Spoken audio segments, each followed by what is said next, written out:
The Doom Patrol, one of the most iconically weird comics ever produced, and I'm just going to take a quick look at why it was so unusual.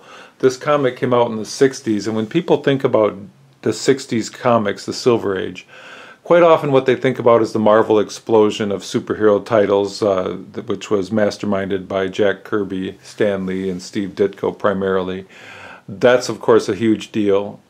Jack Kirby, one of the most iconic artists in the history of the business, and I think the greatest artist in the history of American comics, without a doubt, if not in the history of world comics.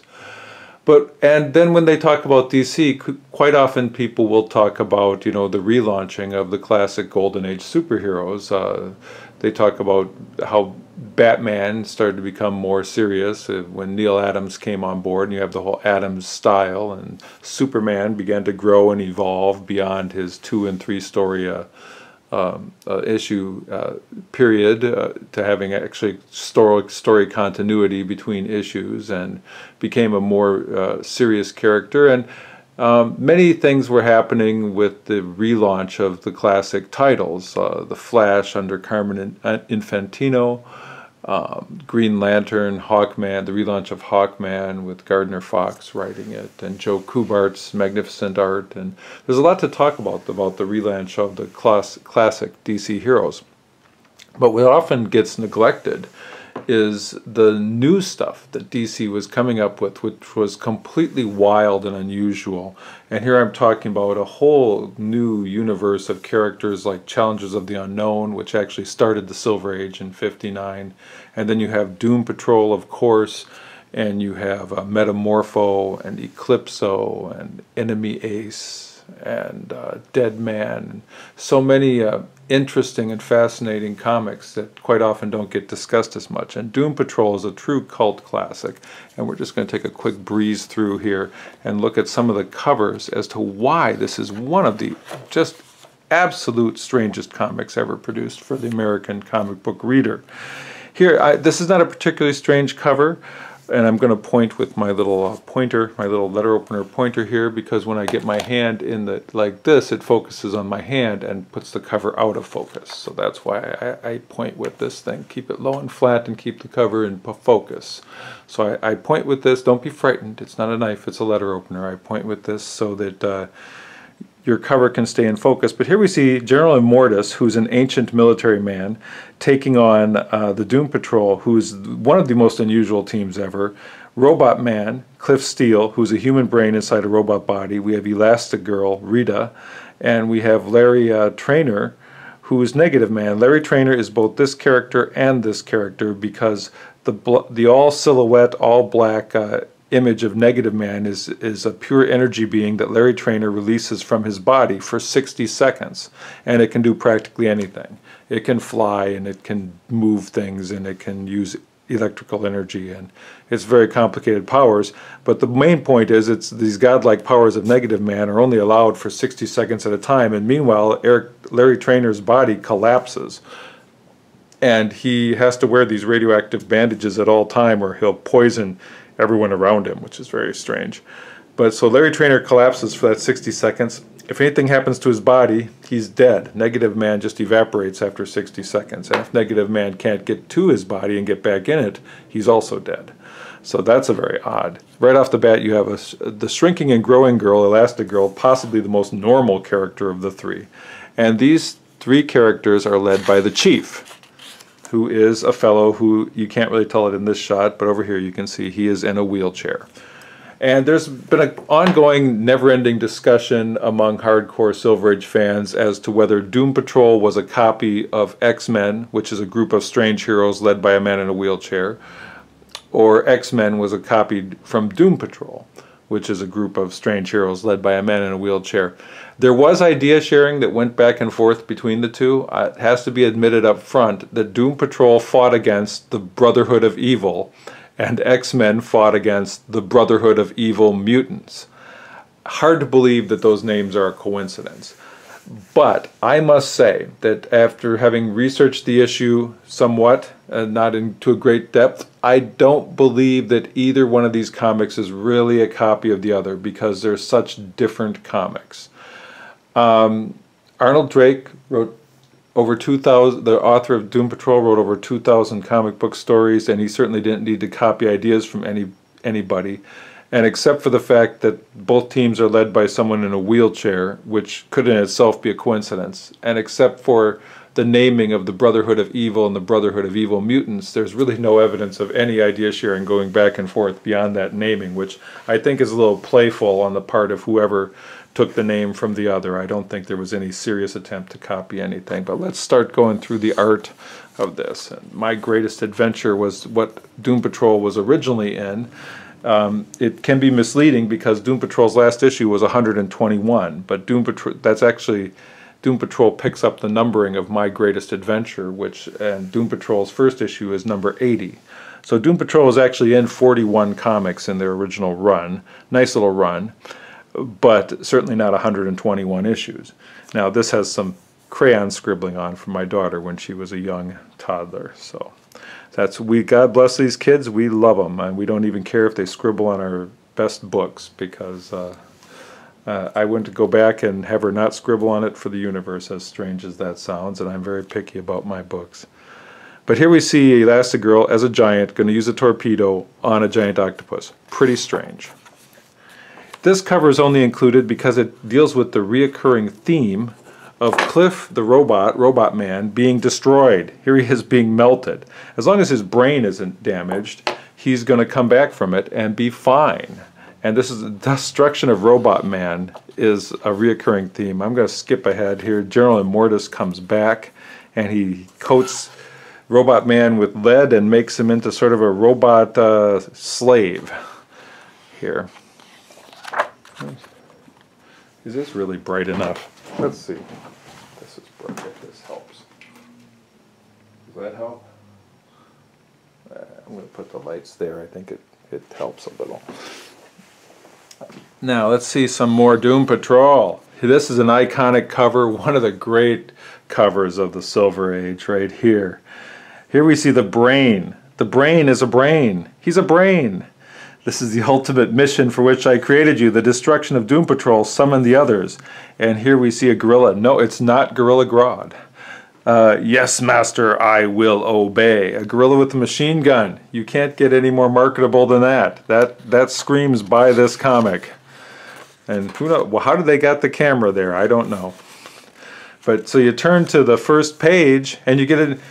Not only are you as a child enticed by this, or as a comic fan enticed by this tremendously, you turn to the first page, you get the Statue of Liberty and a giant robot, and Elastigirl parachuting in. So the action, you know, is going to start toot sweet once that gets going. But that gorilla is actually called Monsieur. What is his name? It's important because this is the Brotherhood of Evil. They are the definite biggest, most familiar villain from Doom Patrol. The brain is a brain. The gorilla is a gorilla. I believe his name is, trying to figure it out, I'm trying to get the name right. I can picture it, but I can't picture how to pronounce it. It's Monsieur Mala. M-A-L-L-A-H. Well, I thought it was Monsieur Mala, but I wanted to try and get that pronunciation right, as if there is a correct way. And here we see the evil Madame Rogue, who has evil version of Plastic Man stretching power, which is very strange when you see a woman doing it. It's even stranger than seeing a man doing it. Let's skip back to the back here, and here's another iconically weird cover. This is all in the first volume of Doom Patrol. You can see how strange it's getting. The world's strangest heroes, they didn't deny it, battle a triple threat, 3 villains in one. The man who becomes the animal, vegetable, mineral menace. This is Animal, Vegetable, Mineral Man. You can see he's turning into a tree, a dinosaur, and apparently diamonds simultaneously. And he's a giant. But everybody's a giant when they fight Doom Patrol. Doom Patrol is a powerful team. You need to be some kind of giant to fight them. Basically, there's a lot of giants in Doom Patrol. And the Animal, Vegetable, Mineral Man not only is the villain on some of the strangest covers produced in the Silver Age here, but he's also one of the strangest villains of the Silver Age. He's right up there. Let's skip on to the next volume. where some really weird and unique things are happening. Whoops, hit the camera there. Here we see Robot Man being put back together. I told you that was a reoccurring theme with Robot Man getting destroyed and put back together. In fact, this cover is only included in our little review here because it fits the theme. Robot Man's body, his body is... What the heck am I doing? Sorry about that. Okay, Robot Man's body is all dinged up here. Sorry, been up all night and gonna go to bed after I show you a few more comics here. This is included mainly because of this completely goofy villain over here. We see his what is his name? Everything's going like clockwork. Dr. Time, T-Y-M-E. Yes, he's a spicy character, Dr. Time. He has a clock face that is an actual clock face. Yes, and you see a giant girl, Elastigirl, running into the rescue. Now, I'm just going to turn this page. This is such a good example of how casually strange Doom Patrol was all the time. This panel right here of this giant, gorgeous babe in a miniskirt stepping over a building. By the way, how many people is she flashing her panties to when she walks down the street in that outfit and she's as tall as Godzilla? I don't even want to know how many people. And Larry Trainer, all swathed in bandages here, says, "You're 7 minutes late to a red alert call, and Cliff isn't even here. What's the matter with this team?" "Sorry, Larry, I was at the hairdresser when you signaled." Hairdresser? Oh, brother. And that's the sort of casually weird thing that happens in Doom Patrol constantly. And Doom Patrol was also one of the original teams that did not get along with each other. You know, Fantastic Four sort of playfully bickered between Johnny Storm and the Thing. But we all knew that underneath it all they loved each other like brothers and would die for each other. They bickered the way Ham and Monk bickered in the old Doc Savage pulp novels. We all knew that they were brothers under the skin. So they bickered, and Avengers tended to fist fight their new members in, always mistaking a new member for a bad guy and having a fist fight.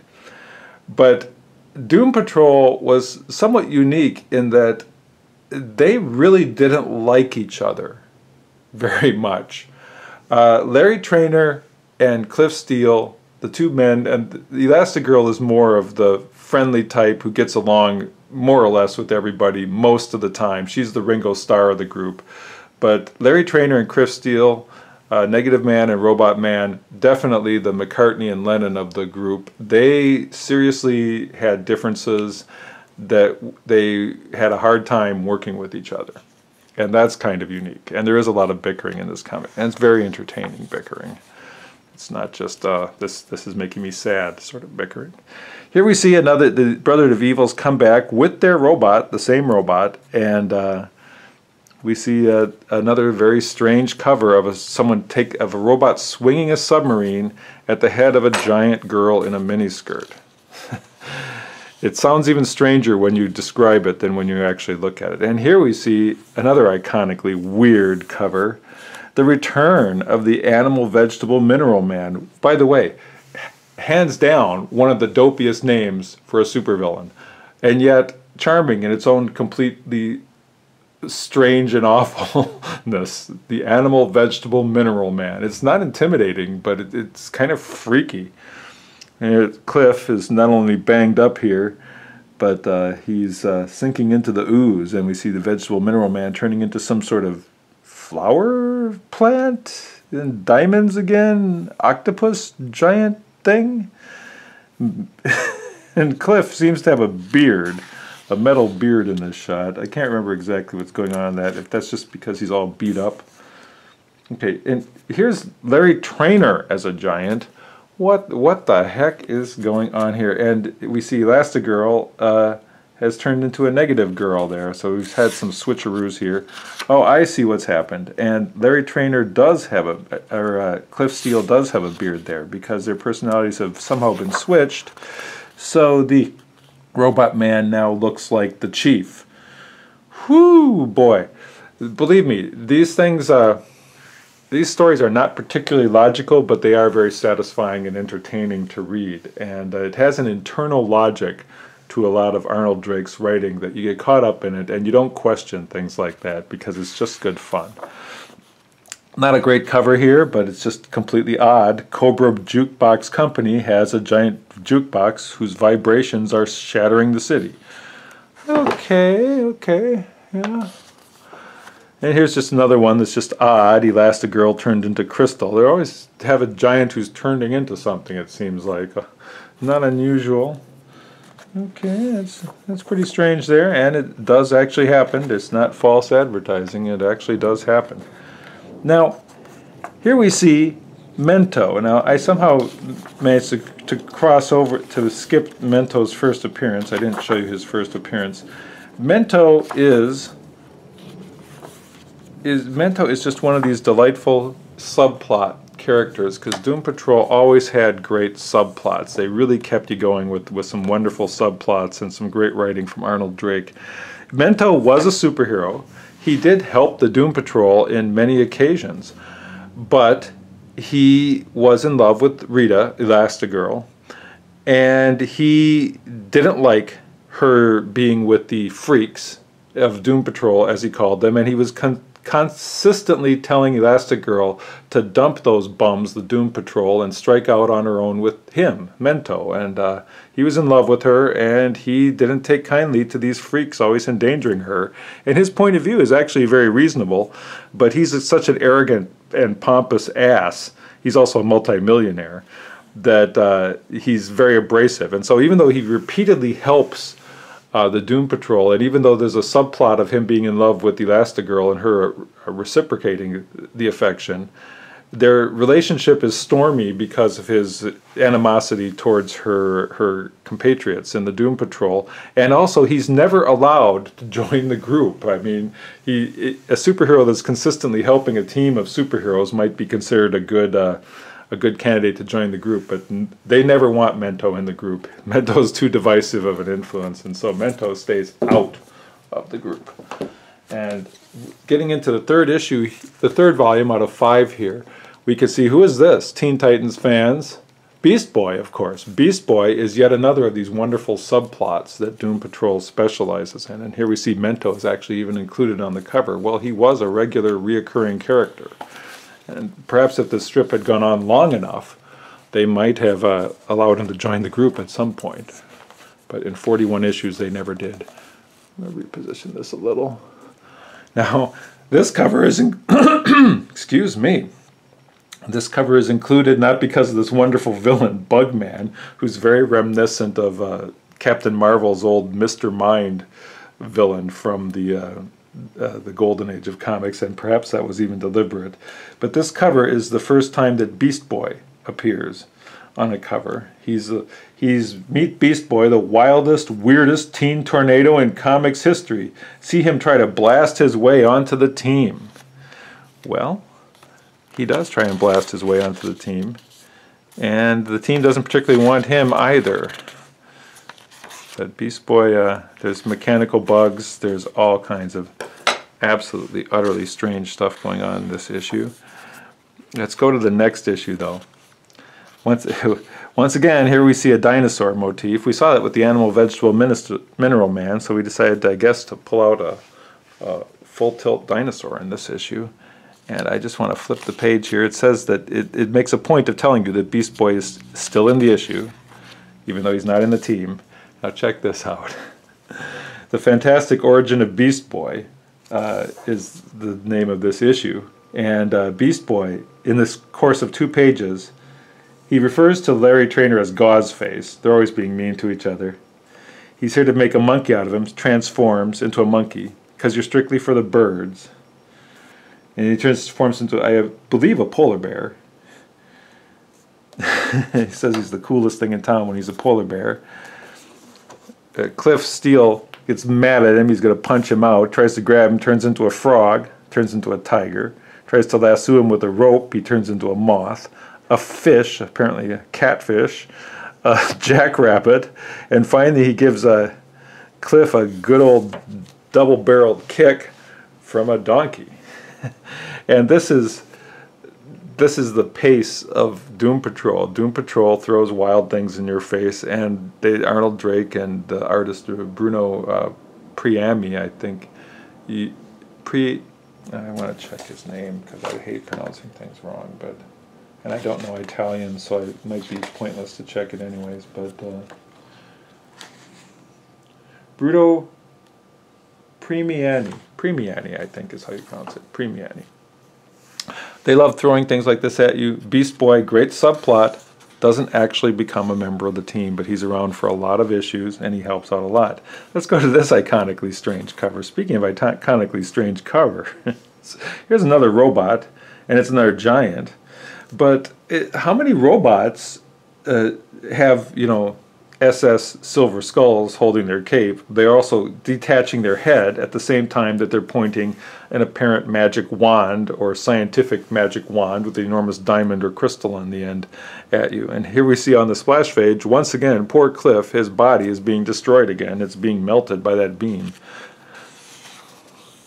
Now this I'm including is not a particularly strange covers. A lot of covers have teased the supposed death of super characters, and this is one of those covers. The Doom Patrol had this wonderful 2-issue crossover team up where the Challengers of the Unknown guest starred in their comic, and here's them saying that, oh, Challengers of the Unknown are dead. Well, not actually, but they were endangered.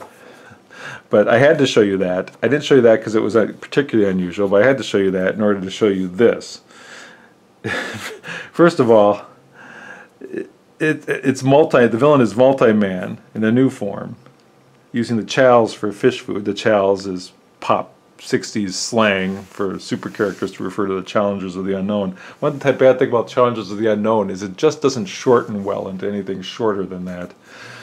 But I like this sidebar. Beast Boy, that teen tornado, that junior juggernaut, that rotten kid, says Mento, meets Mento, that mind master, that psychic dynamo, that pot-headed nut, says Beast Boy.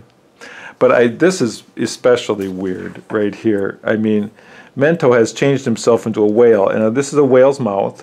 There's the whale's eyeball. Can you see that?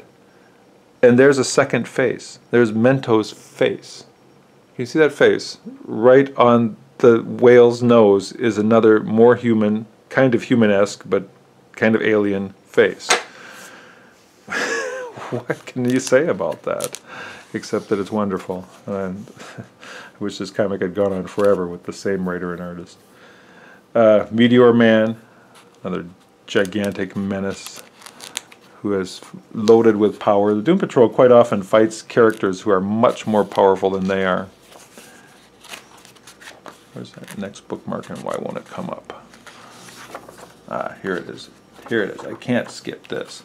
This is flat out one of the most iconically weird covers of this entire video. I mean, Elastigirl getting married to Mento with his new Mento helmet. And it sounds like a breath mint every time I say that. Being challenged by Madame Rogue in her stretchy form. It's funny that Elastigirl only grows and shrinks, but Madame Rogue, who has a truly elastic stretching power, is called Madame Rogue. And note the inclusion of Batman, Superman, the Flash, looking very awkward and uncomfortable, shoehorned into the edge of this bizarre Doom Patrol cover. I love this cover. I now pronounce you man and wife, and Madame Rogue says, and I now pronounce you D-A-D, dead. And I would point out that this completely wild issue doesn't have Superman, Batman, or the Flash until this one panel. Actually, they're in 2 panels in the back here. Superman's in 2 panels. Wonder Woman's in 2 panels. Batman's in, well, he's in the background there, so I guess he's in 2 panels too. And look at how off-model Batman is. Honestly, if Bruno Premiani had drawn a whole story for Batman comics, there probably would have been a riot among Batman fans. But what's so exceptionally great about this is, well, here's the original Teen Titans down here. Here's Super Hip in the crowd. Super Hip. Now, Super Hip is from the Bob Hope comic. Comedy comics never interact with the superhero universe. That just does not happen. But during the 60s, DC had a Jerry Lewis comic and a Bob Hope comic, and those comics ran for hundreds of issues, and they were long-running comics, and they were very popular, and some of them were very funny and very good. But Bob Hope, I believe, worked as a teacher at the high school, at Benedict Arnold High. This long-haired rock star with the frilly shirt and the purple jacket is super hip, and I can't remember how he would turn into him, but Bob Hope would sometimes turn into super hip, a young, long-haired rock star version of himself. So picture what super hip is. Super hip even has a word balloon. Batman doesn't have a word balloon. Wonder Woman doesn't have a word balloon. Oh no, she has one. Wonder Woman says, "Great Zeus, what a kiss," when they do get married. And by the way, Elastigirl does marry Mento. They pay off that subplot by finally marrying them. It's awesome. But Super Hip says, and just imagine Bob Hope's voice. He says, "Man, like this wedding swings better than the graduation gig at Benedict Arnold High." Bob Hope comics crosses over, yes. And here's another one of the iconically weird, as the two superheroes go on their honeymoon of terror. Mr. 103, the strangest robot contraption person I've ever seen, I think, in one of these covers, who can change and transform his body in many wonderful ways. Mr. 103 has other thoughts than them having a pleasant honeymoon. I'm going to leave this volume here. That's 3 out of 5. Let's see if I can roar through these other two quickly, so this video doesn't get too awesomely long. And there's the Doom Patrol fighting Arsenal, who's like a super robot weapon on the cover. Here Mr. 103 continues in this book, okay, and now he's mimicking the Animal, Vegetable, Mineral Man and apparently turning into different things at once. I believe he's lead and diamond and molten rock there. You know, why would you put the molten on the bottom? You're going to put the molten on the bottom and stand on the molten? That doesn't make sense to me. Just to give you I just stuck a bookmark in here because just to give you a flavor of how weird some of these stories get. Mr. 103 turns himself into a giant hammer to throw himself at this person he's trying to intimidate, then turns himself into a giant, what looks like a bolt cutter, or some kind of I want to say wrench, but it doesn't really look like a wrench. It looks more like a bolt cutter to me, or a wire cutter. I'm not sure what that is, but he's threatening to cut this man in two. And then he turns back into a person. Oh my goodness. Now, excuse me. This one is notable mostly because you see Beast Boy in his costume. There was an attempt to give him a costume and a mask. And here we see Mento. They're still very much, neither one of these guys are members of the team formally, but they're still very much involved in the picture. But I put a bookmark in so you can see the splash page, and you know that I do believe that splash pages are sometimes better than the covers. But this, check out Bruno Premiani's robot here. Absolutely strange and wonderful, and I love it. The war over Beast Boy. So when Beast Boy was going to get stuck in a foster home. I told you there's great subplots. And here's Beast Boy thinking that they're in his costume, thinking that the Doom Patrol are dead. And Cliff indeed does seem to be disassembled, but that does happen to him. Well, that happens at the end of the issue, actually, and they carry it over into the next issue, and Doom Patrol is apparently dead. But the Chief is so brilliant, and here they are facing another giant. And here, meanwhile, there's another giant here waiting to kick Doom Patrol's ass, but Larry Trainer and Mento can't wait to kick each other's ass. And Elastigirl says, "Steve, Larry, stop that stupid scrapping. Mandred is breaking free." They don't care. They'd rather beat up on the other guy. But Chief is such a brilliant scientist that he actually brings the Doom Patrol back, basically from the dead. And here's just a very strange cover which culminates the whole subplot of Beast Boy trying to find a home because he's an orphan, and there's an evil person trying to adopt him. And here's a robot skull with a brain floating in it with an electronic body and the head hovering over the top. Okay, got that? Here's just a very strange cover of Elastilad knocking down buildings, and the Brain and the Brotherhood of Evil are now calling the shots, and Doom Patrol's doing their best to destroy the city. And it looks like they're doing a pretty darn good job there. And we'll dispense with that book quickly, and we have one more out of the 5 to go through, and I'll turn into that on there. And what is in here? What shall our wondering eyes perceive? But the Doom Patrol facing someone giant. Again. This time it's a caveman with a giant ray gun. Okay. They do that. They face these kind of threats. And they're very good at them. And here they are facing someone else giant. But this story is so different from every other giant they've ever faced. This story is a complete freak out from beginning to end. And these guys, how to even describe these guys? It's something out of a nightmare. The guy with the eyeball for a head, and then the guy with the eyeballs on his hands who has a blank face. The guy with no head who has a normal body except he has no head, and he has a face. He has a patch of hair where his neck should be, and he has a face on his chest. And this is just a completely freaky story, and a perfect example of why I love Doom Patrol. But, oh, Madame Rogue, the stretchy girl, let's get this a little more centered. Madame Rogue, the stretchy girl, she's separated into two creatures, good and bad. I believe the red one is the bad one. Nothing racist there. But, yeah, she separates into two creatures. So she has a stretchy evil girl versus stretchy good girl cat fight here. What an awesome full-page splash that is. And she just battles herself mercilessly. I mean, just look at the look on her face. Is she trying to break her arm there? She's got her arm sort of twisted, but doesn't seem to be doing much. And this story continues, thankfully, because it's a wonderful story. So yeah, the good stretch girl versus evil stretch girl cat fight even continues onto the splash page of the next issue. So, yep. This story is something else. And eyeball guys, they freak me out.